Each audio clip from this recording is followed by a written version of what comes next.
Assalamualaikum warahmatullahi wabarakatuh. Perkenalkan nama saya Stefania Dila Putri Hartono dengan NIM 1922311135.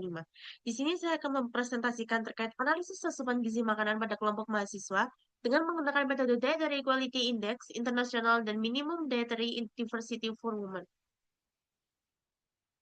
Metode kualitas diet.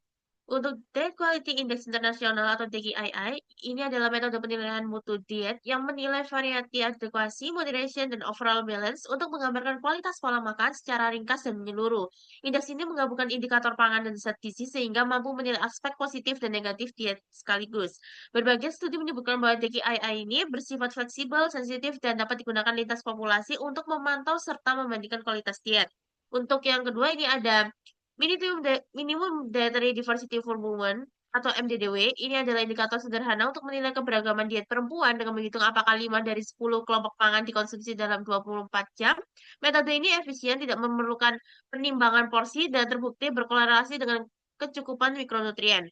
Studi seperti Hanley Cook et al. Ini juga menunjukkan bahwa MDDW ini sensitif dan dapat digunakan untuk berbagai konteks populasi.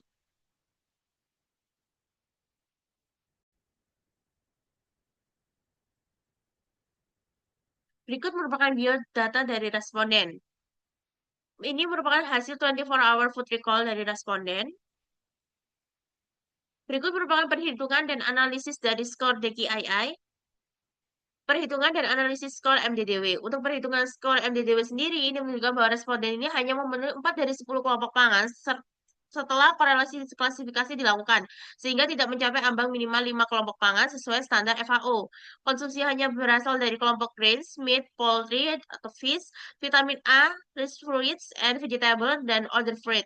Sementara kelompok penting seperti dairy, pulse, nuts, and seeds, egg, dark green leaf vegetable, and other vegetable ini tidak dikonsumsi. Kesalahan awal pada pengelolaan biskuit sebagai dari ini turut mempengaruhi skor sebelum diperbaiki. Pola ini menunjukkan bahwa diet responden ini masih sangat terbatas pada karbohidrat dan protein hewani dengan keberagaman pangan nabati dan sumber mikronutrien yang rendah. Secara keseluruhan, hasil ini mengindikasikan bahwa kualitas keberagaman diet belum memadai dan berpotensi menyebabkan ketidakcukupan beberapa zat gizi penting. Untuk rekomendasinya sendiri, ini dapat menambah konsumsi kacang-kacangan dan legum seperti tempe, tahu, kacang merah, dan lentil untuk meningkatkan skor MDDW dan asupan protein nabati. Kemudian mengkonsumsi sayuran hijau gelap setiap hari untuk memenuhi kebutuhan zat gizi, folat, dan vitamin A. Menambahkan satu porsi produk susu seperti yogurt, keju, atau susu rendah lemak untuk meningkatkan kecukupan kalsium, vitamin D, dan protein. Kemudian memperbanyak sayur dan buah tinggi vitamin A seperti wortel, labu, pepaya, mangga, atau tomat agar asupan vitamin A ini lebih optimal. Kemudian meningkatkan variasi sayur dan sumber protein serta mengurangi makanan goreng dengan memilih metode memasak yang lebih sehat seperti kukus, rebus, atau panggang. Untuk kelebihan dan kekurangannya DKI-nya sendiri, untuk kelebihan sendiri ini dapat menilai 4 komponen utama sehingga memberikan gambaran kualitas diet yang lebih menyeluruh. Kemudian sensitif terhadap perubahan pola makan jangka panjang dan efektif untuk evaluasi, kemudian menggantungkan penilaian berbasis pangan dan nutrien untuk analisis yang lebih akurat. Kemudian, eh, fleksibel dan dapat diterapkan pada berbagai populasi serta budaya pangan. Kemudian yang kelima, menghasilkan skor total yang mudah ditafsirkan sehingga memudahkan perbandingan antar individu atau kelompok. Untuk kekurangannya sendiri, ini membutuhkan data asupan yang sangat detail sehingga proses pengumpulannya memakan waktu dan perlu ketelitian yang tinggi. Rentan terjadi salah klasifikasi makanan apabila daftar pangan tidak distandarisasi dengan baik. Kemudian perhitungannya kompleks karena melibatkan banyak subkomponen dan ambang batas. Kemudian tidak terlalu mewakili kebutuhan gizi individu, tetapi terutama mikronutrien yang tidak tercakup dalam indikator, kemudian menggunakan cut-off generik yang kurang tepat untuk kelompok khusus seperti anak, lansia, atau populasi dengan pola makan tradisional tertentu. Untuk kelebihan dan kekurangan MDDW sendiri, untuk kelebihannya ini mudah diterapkan karena hanya membutuhkan data konsumsi 24 jam, perhitungan porsi yang kompleks. Kemudian proses penilaiannya cepat sehingga ideal untuk survei populasi besar dan pemantauan rutin. Sensitif dalam menilai keberagaman pangan dan kecukupan mikronutrien berdasarkan jumlah kelompok pangan yang dikonsumsi. Menggunakan daftar pangan baku FAO sehingga hasilnya ini konsisten dan dapat dibandingkan antar wilayah.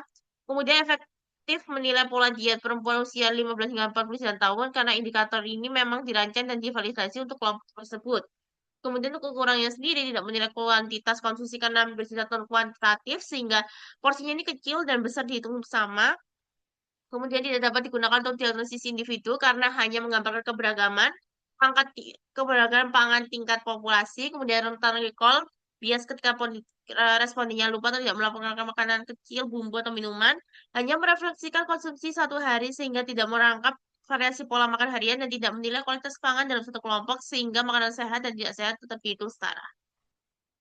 Untuk kesimpulan dan saran, untuk kesimpulannya sendiri ini kualitas diet responden ini tergolong baik berdasarkan DKI, tetapi skor variasi dan aktivasinya rendah karena minum sayur, buah, dan mikronutriennya paling penting. Kemudian penilaian MDDW ini juga menunjukkan responden hanya memenuhi 4 dari 10 kelompok pangan sehingga keberagaman dietnya masih kurang. Secara keseluruhan, pola makan ini responden belum seimbang dan perlu ditingkatkan melalui konsumsi pangan yang lebih beragam. Untuk sarannya sendiri, peningkatan kualitas diet responden perlu difokuskan pada penambahan konsumsi sayuran, buah, legum, kacang-kacangan, produk susu, serta variasi protein seperti ikan dan tahu tempe. Agar keberagaman dan kecukupan gizi ini meningkat, responden juga perlu membiasakan diri memenuhi minimal 5 kelompok pangan per hari, mengganti camilan manis dengan pilihan sehat, serta memilih metode memasak rendah lemak untuk mendukung pola makan yang lebih seimbang. Sekian presentasi dari saya. Mohon maaf apabila ada salah kata. Wassalamualaikum warahmatullahi wabarakatuh.